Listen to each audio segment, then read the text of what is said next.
Well, it's another very warm welcome back, all my vintage dirt bike loving YouTubers, and thanks once more for tuning in and returning to Classic Dirt Bike TV. Now, in this next video posting, we're going to take a look at a machine that defined the birth of the single monoshock rear suspension systems on the modern motocross bike, and after its introduction more or less paved the way for other manufacturers to follow. So hopefully you'll stay tuned for the next few minutes as we take a brief look at the awesome 1975 Yamaha YZ250B.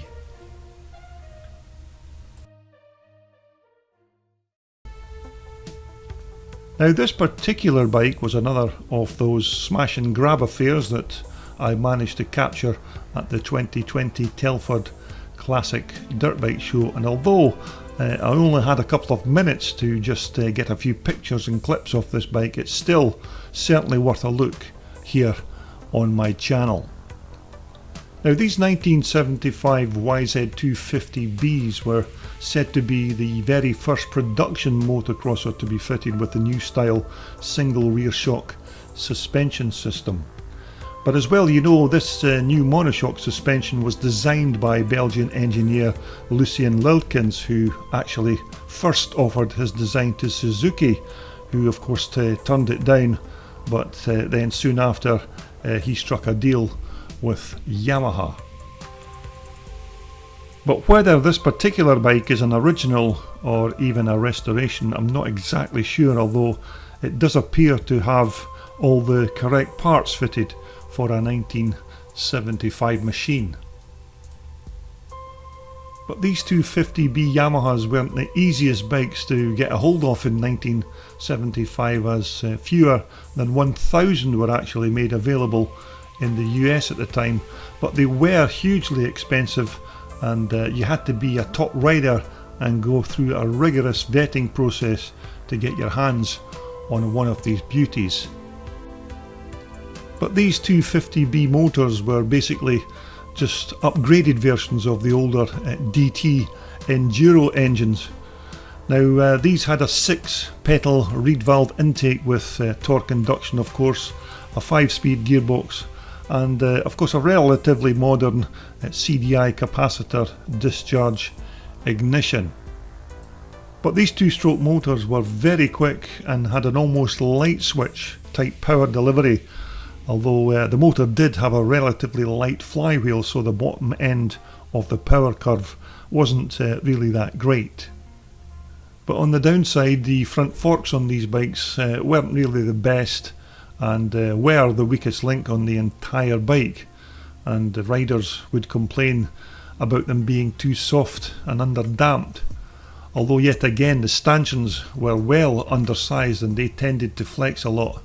which of course upset the front end feel of the bike, which was a bit of a shame really, because the rear monoshock worked very well for a brand new design.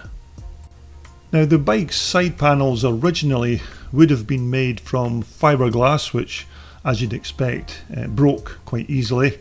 although the fuel tank was made from alloy and was secured at the front by a rubber strap to keep it in line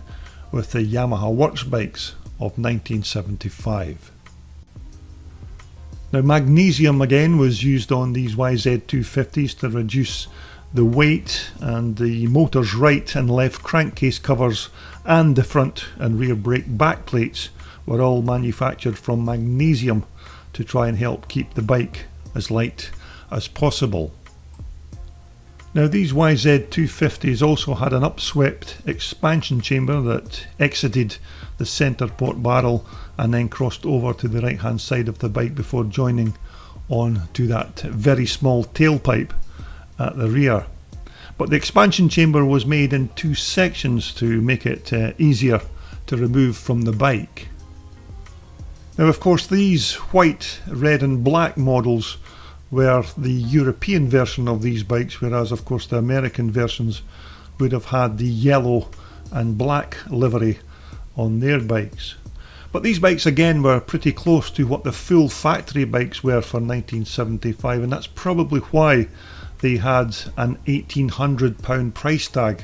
which was about a third more expensive than an equivalent machine for its day.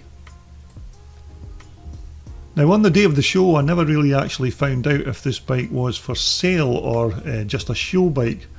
but I suspect that if it was offered for sale, that it wouldn't be cheap, because even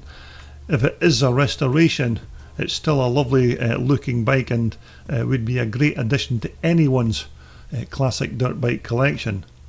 But the actual owner of this bike also had a lovely 1987 350 KTM sitting beside this Yamaha, and it was offered for sale just short of £6,000. So maybe that's a little indication of what kind of money the owner would have been asking for this bike if it actually was for sale. But in terms of its performance on the track, these YZ250s were the latest thing in 1975, especially with that radical single monoshock suspension, which effectively gave the bike almost twice the travel at the rear compared to bikes with the older twin shock suspension, because these single monoshocks fitted to these bikes ran from just behind the headstock right down to the bike's swing arm, and was housed under the tank and the seat.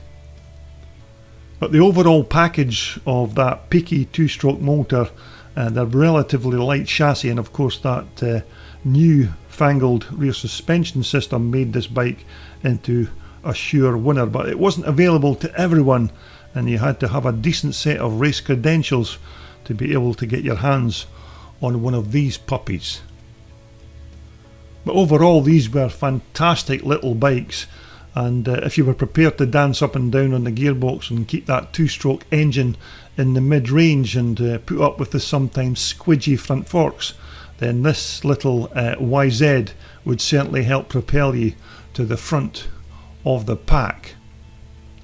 But it's still great that we can even see one of these 1975 250s in the flesh, because initially there weren't many actually made,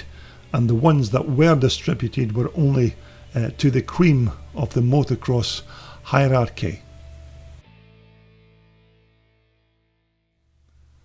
So there you have it, another one of those long lost classics here on my channel. And if these are the kind of old dirt bikes that you like to look at here on YouTube, then maybe you'll consider subscribing to my channel. So coming up in my next video, we'll be checking out a few of those very nice SWM machines. So I do hope you'll come back to see those and many others when we return to Classic Dirt Bike TV.